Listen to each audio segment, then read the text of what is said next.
ज्ञानराज माऊली तुकाराम. मोकळ आभाळ पंढरीची वाट चालू लागली पाऊल.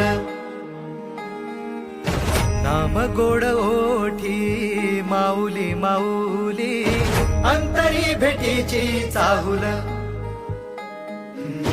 मोकळ आभाळ पंढरीची वाट चालू लागली पाऊल.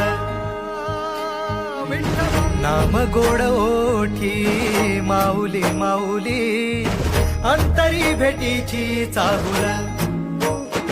निघाली पाऊले दर्शनी ध्यास लागला पंढरी.